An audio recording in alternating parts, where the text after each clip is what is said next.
Hey dear students, welcome to a new video lecture. तो आज हम लोग देखेंगे अनंत विस्तार की समतल चादर के निकट वैद्युत क्षेत्र की तीव्रता। सबसे पहले हम एक अनंत विस्तार की एक समतल चादर मानते हैं जो कि एक समान रूप से आवेशित है। इस पर हम एक गॉसियन बेलनाकार पृष्ठ की कल्पना करते हैं जिसके दो पृष्ठ समांतर होते हैं इस चादर के। एक पृष्ठ यस्त्री है जो इसके वक्रीय है। ठीक। फिर स्मॉल आर दूरी पर कहाँ से, जहाँ से ये बेलनाकार पृष्ठ इस चादर को भीतर से जाता है। मान लीजिए एक चादर है, पेपर है, उसको ग्लास से आपने आर पार एक ग्लास उसके रख दिया है, बस वही है। तो ग्लास इसको जहाँ टच कर रहा है वहाँ से स्मॉल आर दूरी पर एक बिंदु पी है आगे की तरफ, दूसरी तरफ बिंदु पी डैश है पीछे की तरफ। तो हमें पता करना है यस 1 यस 2 यस 3 पर वैद्युत फ्लक्स कितना है, और वहाँ से हम लोग इसको गॉस के प्रमेय के इक्वल करके वहाँ से हम लोग इंटेंसिटी ई फाइंड करते हैं। तो देखिएगा यहाँ पर जो एक छोटा सा एरिया वेक्टर आप मानते हैं, हम जानते हैं कि जो क्षेत्रफल सदिश होता है वो हमेशा एरिया के परपेंडिकुलर होता है। तो ये लंबवत है, यहाँ पर भी पीछे की तरफ भी ये लंबवत है। यहाँ ये जो वक्रीय पृष्ठ है इसके किसी भी जगह पर, उस ग्लास के किसी भी जगह पर जो वक्र वाला है, आप कोई भी एरिया लेंगे छोटा वाला, तो जो एरिया वेक्टर होगा वो पृष्ठ के लंबवत होगा। अब बात कर लेते हैं वैद्युत क्षेत्र की दिशा की। देखिए वैद्युत क्षेत्र की दिशा वही होती है जो बल की दिशा होती है।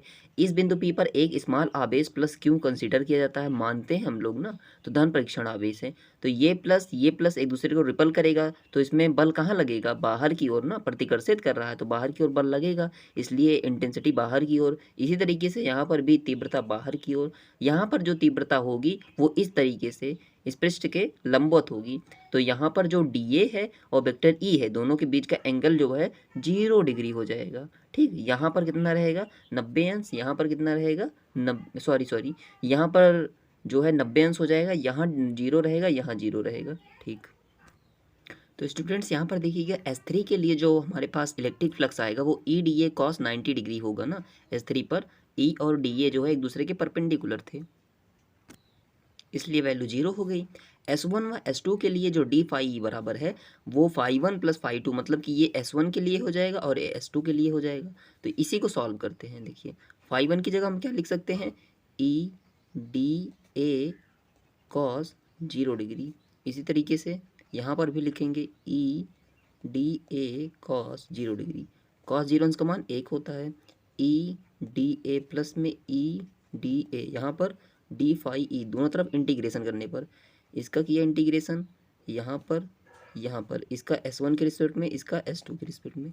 ठीक, आगे देखिएगा यहाँ पर इंटीग्रेशन डिफरेंशिएशन एक दूसरे को ख़त्म कर देता है, तो हमारे पास बचता है फाई बराबर ई जो है नियत रहता है बाहर आया, integration S1 D A plus में ई बाहर फिर से आया, इंटीग्रेशन S2 के रिस्पेक्ट में डी ए। देखिए इंटीग्रेशन डिफरेंशिएशन को ये ख़त्म कर देगा, तो यहाँ पर हो जाएगा ई ए, इसी तरीके से यहाँ पर भी ई ए, दोनों मिलकर के 2a हो जाएगा। ठीक, गॉस की प्रमेय से फाई जो होता है बराबर होता है क्यू अपान एप्सिलॉन नॉट के। इसको 1 इसको 2, 1 व 2 को मिलाने पर इस तरीके से 2e ये बराबर हो जाएगा क्यू अपान एप्सिलॉन नॉट के। हमको e की वैल्यू चाहिए तो e बराबर हो जाएगा 1/2a इंटू में q अपान में एप्सिलॉन नॉट। अब यहाँ पर q की वैल्यू रखते हैं।